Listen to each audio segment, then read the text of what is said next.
With the path to Isgith hidden from view, Meve proceeded like one blind, moving solely by touch.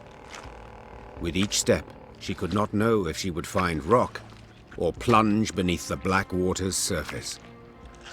The Queen's soldiers followed single file, carefully mirroring her every move. The Lyrians, near the end of their strength, got lucky when a light breeze dispersed the fog to reveal dry land. The Queen let out a sigh of relief. At last. Meve kicked off her boots to empty them of water and mud, then promptly screamed. Ah! Her legs were in leeches, slimy, bloated leeches. Ignoring the pain and trickling blood, she frantically tore them from her legs, wishing to be rid of them. Having plucked the last parasite from her calf, Meve grabbed her boot to crush the bloodsucker beneath her heel. Yet it had already slithered off. She spotted it on the trunk of a birch where, like a very fast snail, it was climbing. What the devils? But Meve's words caught in her throat. Leeches and ticks in the dozens dangled from the tree's branches. Some were so gorged on blood that their skin was translucent and on the point of bursting. Meve had some difficulty muting the urge to retch. The Queen stepped back, finding it hard to believe what hung before her eyes, confused as to what it all meant.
One bolt I need.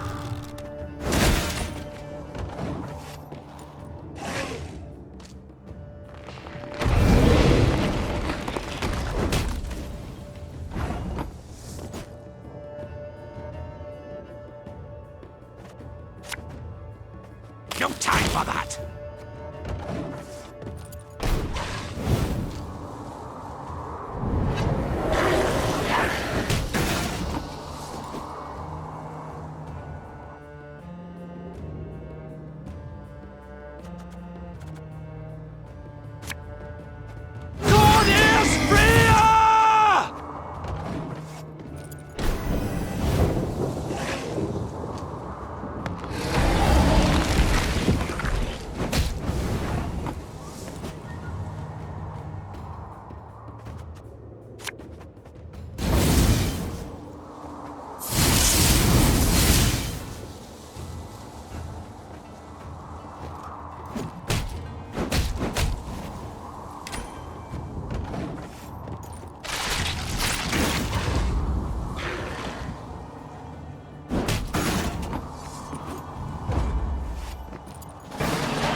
Anger and suffering. For what?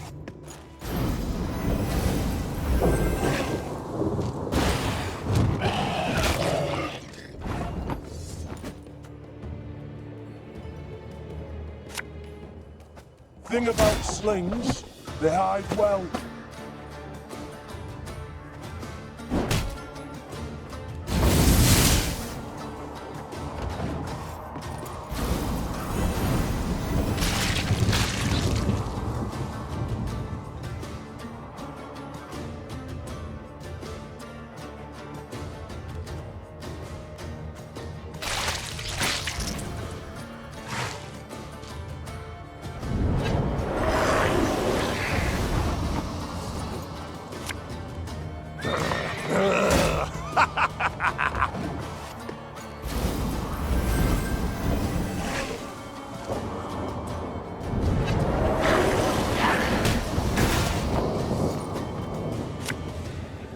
Hey?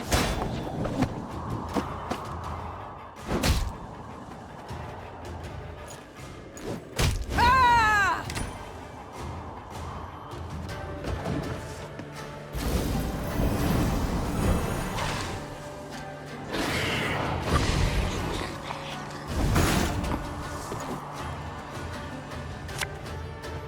Water as a poison.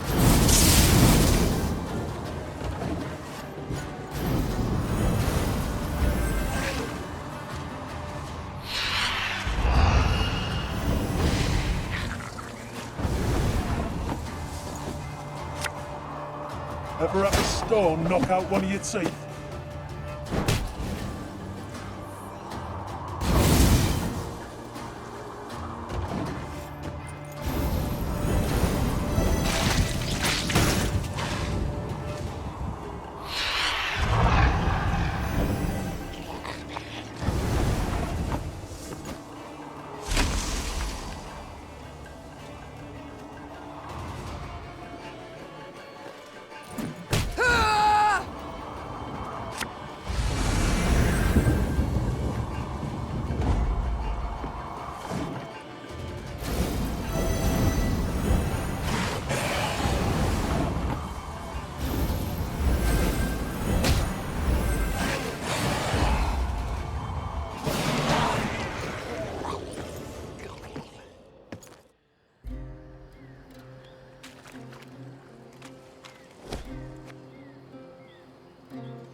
Thing about slings, they hide well.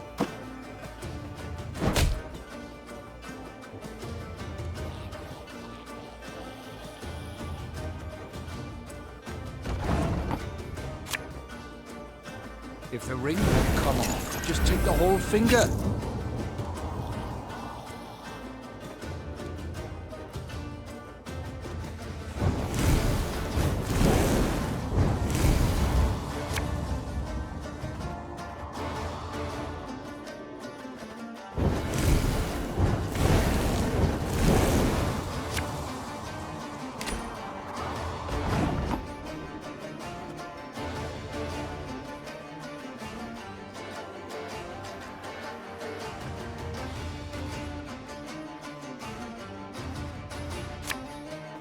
tiny devils, hungry like a wolf I am.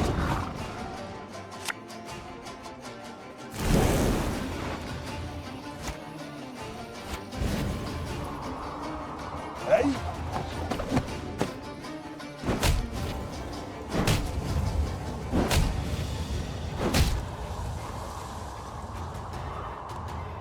One man's battlefield is another man's ripe patch for harvest.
You can try to win them all, but you won't. Ever have a storm knock out one of your teeth?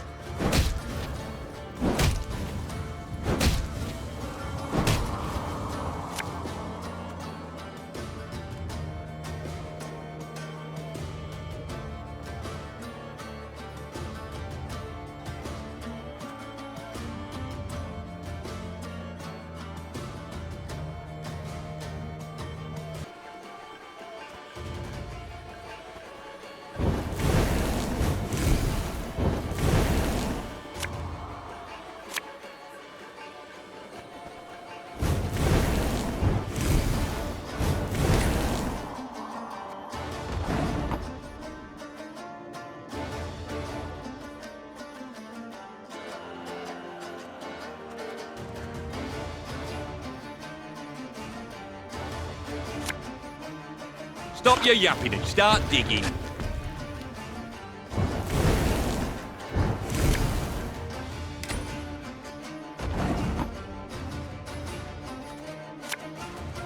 Gonna need 3 buckets of nails and a tub full of pegs.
Our ballista, your command. Armor won't say.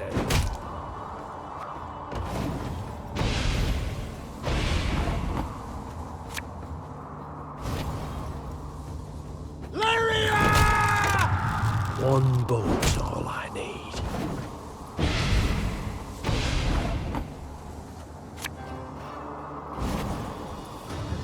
Give me a time. Our ballista, your command.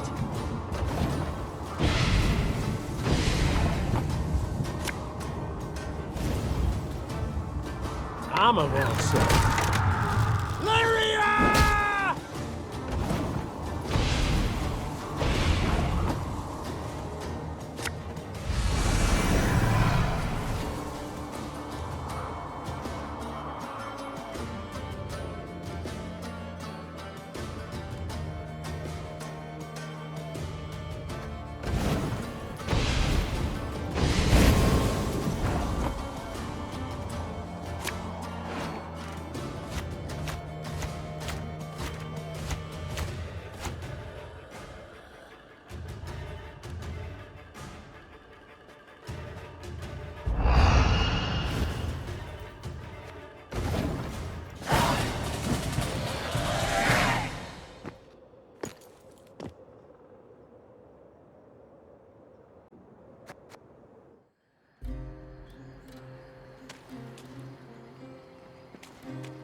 The Lyrians marched in silence, too tired to keep in step with the drums. Suddenly, the wind rose to a howl, and there was a loud crash of thunder. Blast! Meve leapt from her saddle. We camp here. Pitch the tents, quickly! Quickly!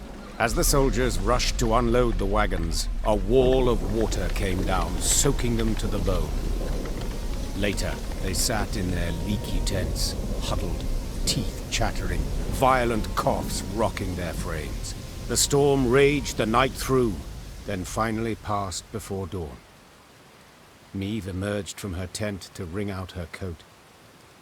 Reynard approached, his gait heavy, his face grim. Your Majesty, several men of the 11th, a dozen or so, sought to flee last night. Sentries stopped and bound them. Now they await your judgment. Meve fastened her still wet coat. She knew well why the men had tried to desert. They longed for their kin, had lost sight of victory, perhaps even no longer believed. Yet the marching and fighting seemed destined to go on forever. The Queen sympathized. She too was spent, and many doubts plagued her. Yet she knew the deserters had to be punished. The question was, to what extent? Meve entered the tent where the prisoners stood. Some of the men looked away, ashamed at their deed. Others raised their gazes to meet hers, their eyes red, tearful, pleading. You all know the penalty for desertion. Meve said to the soldiers bound at wrist and foot. I ought to have every last one of you hanged. Yet, we've come far along a treacherous road. Endured hardships extreme. This I considered against your crime. You shall lose rank and receive no pay for 1 year. Now get out of my sight. Immediately! The deserters mumbled their gratitude and rushed out of the tent, fearing the Queen might yet change her mind. Meve then left for her quarters, anger and bitterness eating her up from the inside.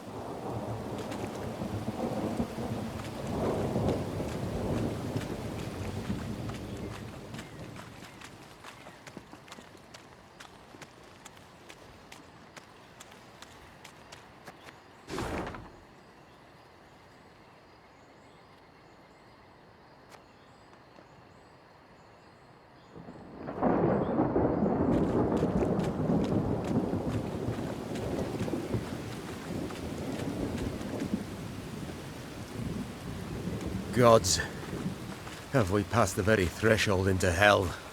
Close ranks. None is to step off the path without clear orders to do so.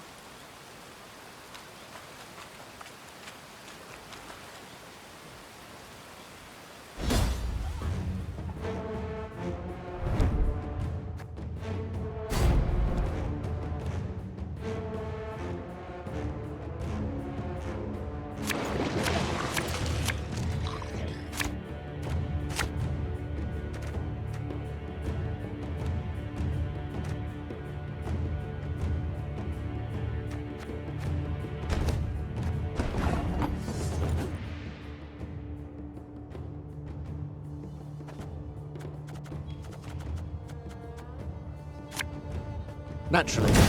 At once.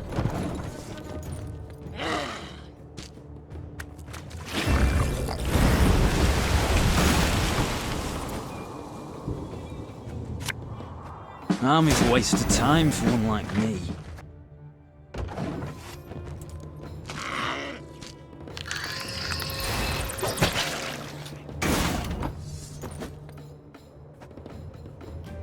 Catch!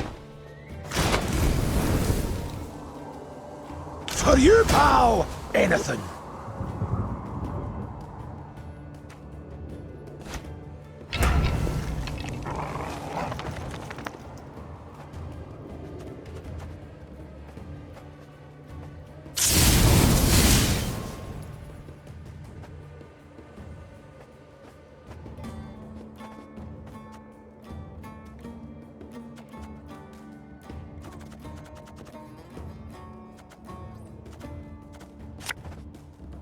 No time for that!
Hey, I'm up here!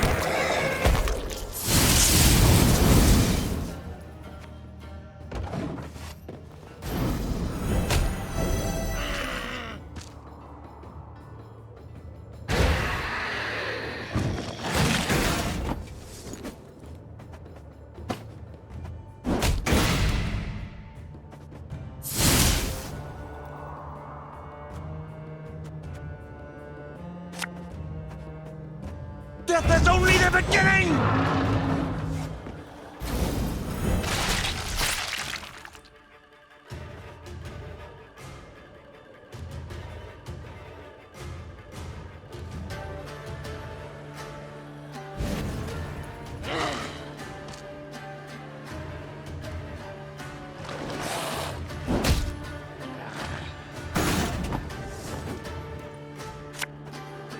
The chase is on!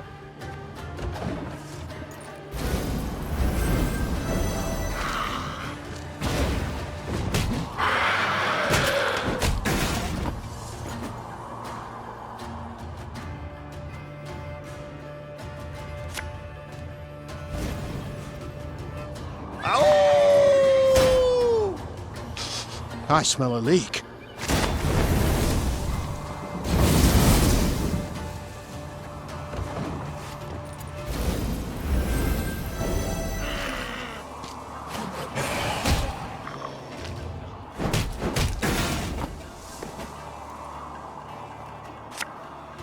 Ever have a storm knock out one of your teeth?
You mad? Don't say that!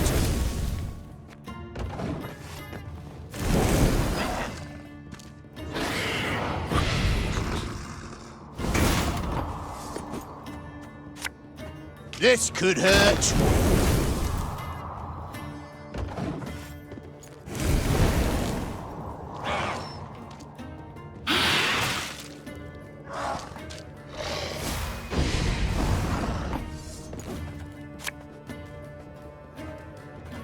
No time for that!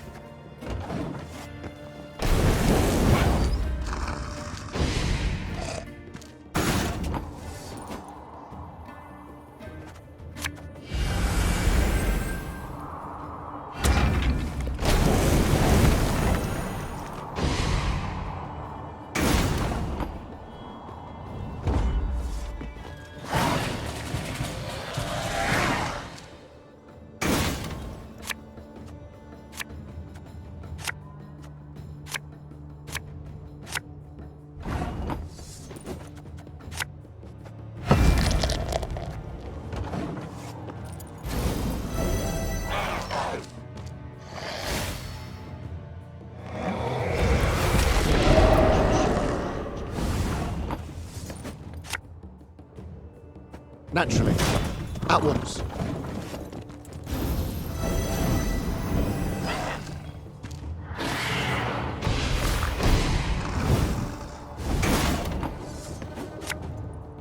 Watch your heads!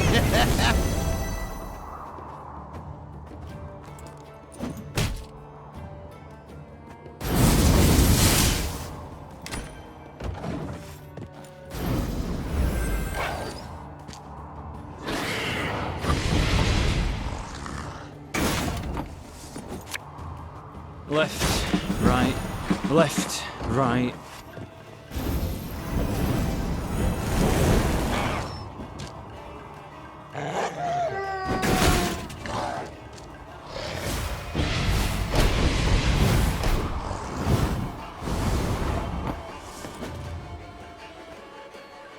Ever have a stone knock out one of your teeth?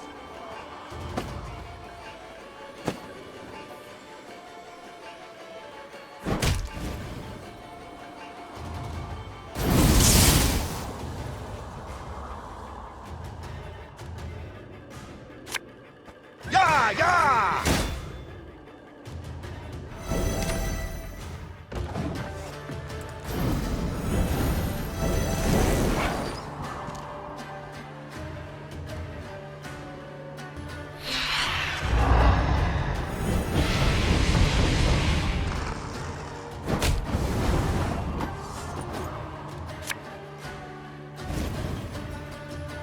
We'll catch them all! The chase is on!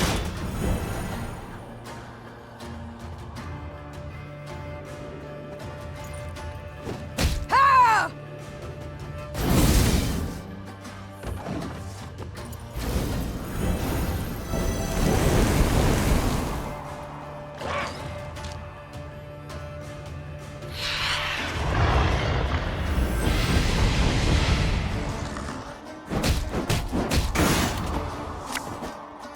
Ow!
While accustomed to life mid swamp monsters and black magic, Angren's denizens never dared enter Isgith.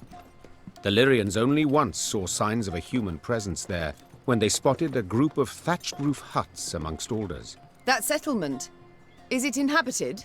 Meve asked, turning to her scouts. Impossible to say from this distance, Your Grace. The Lyrians entered the village, swords in hand, prepared to fight. But not a soul nor a beast came forth.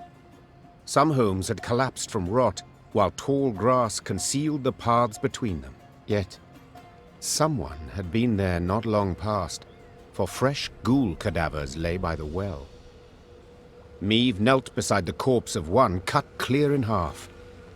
The beast's killer had been exceptionally strong, and wielded a razor-sharp sword.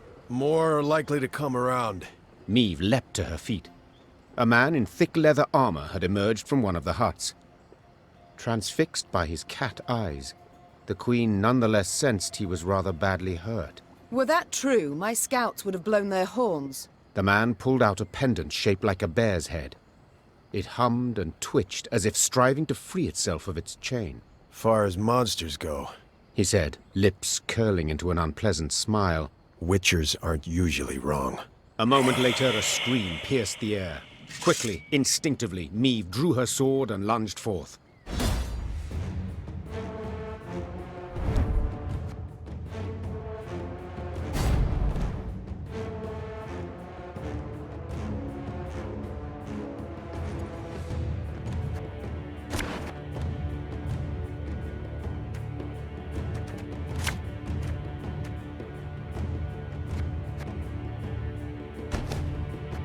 They approach! Seems you were right.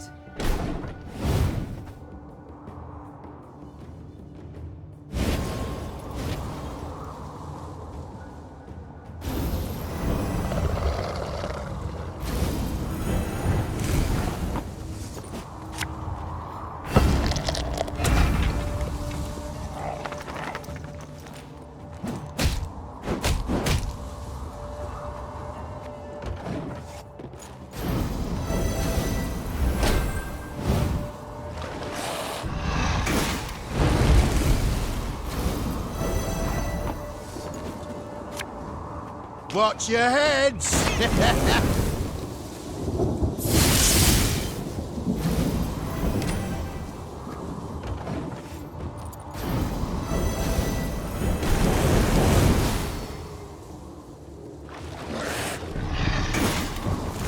I feel a strong magic here, my lady. Something controls these creatures. Cork it.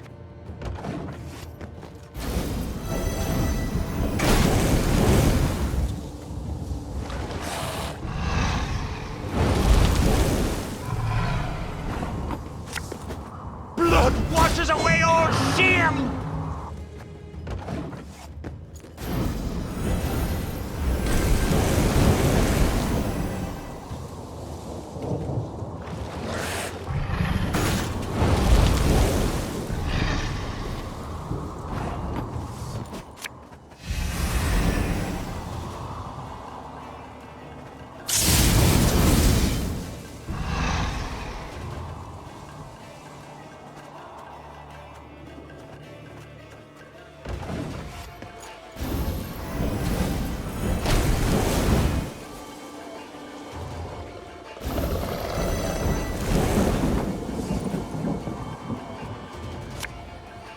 Left, right, left, right.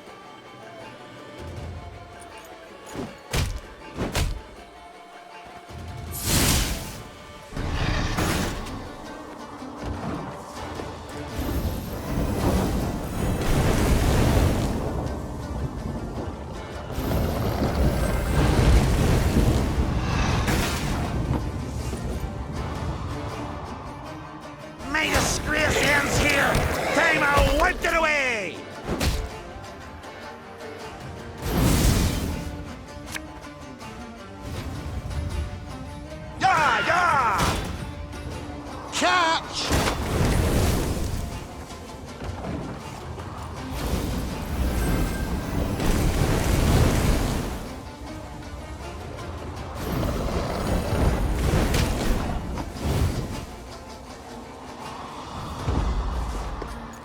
That'll be the last of him.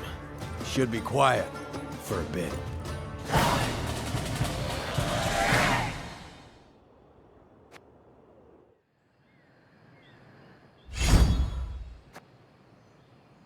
The Lyrians emerged victorious, due in no small part to the Witcher. Thanks for the help. Name's Ivo, Witcher, School of the Bear. Meve, Queen of Lyria and Rivia. Well, well. Didn't expect to see anyone out here. And certainly not a queen with an army in tow. We're not here by choice. I bet not. No one plans to pass through Isgith. And you? What's brought you here? A contract, perchance? That's right.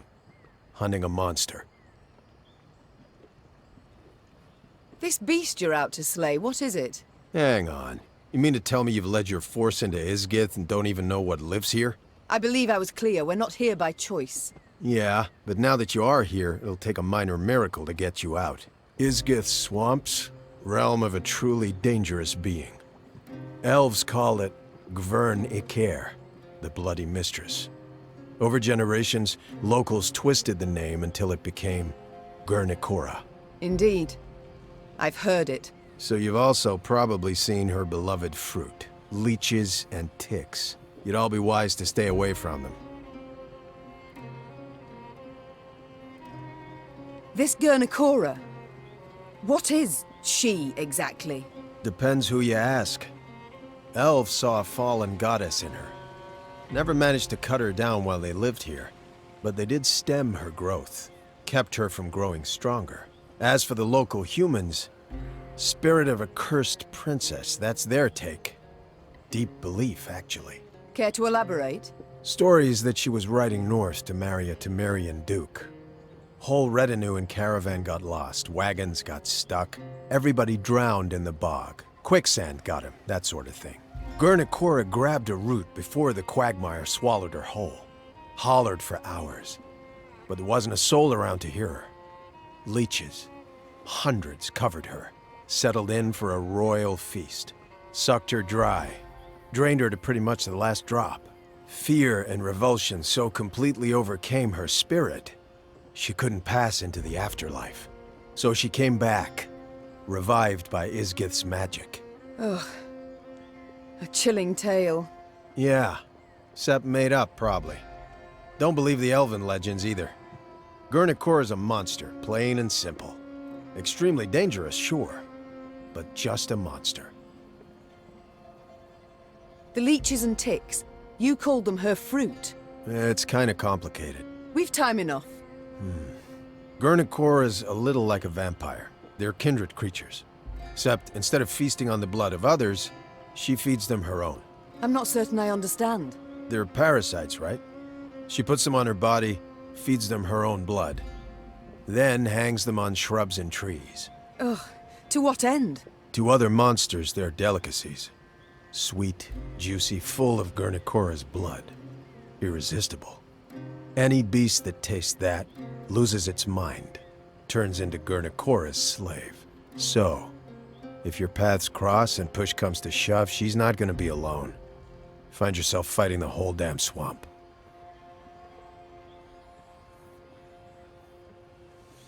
And you? Will you not hunt her any longer? No, I will. Just need to prepare. Realized that today. Gotta brew some potions, blade oils. Come back in a few days. I don't even have that much time. Nilfgaard's hordes pursue us. I must march on. In that case, wish you luck. Lots of it. I suppose there's no argument that would persuade you to ride with us. Your Grace, mutations strip us of emotion, not reason. The Witcher vanished midst the trees.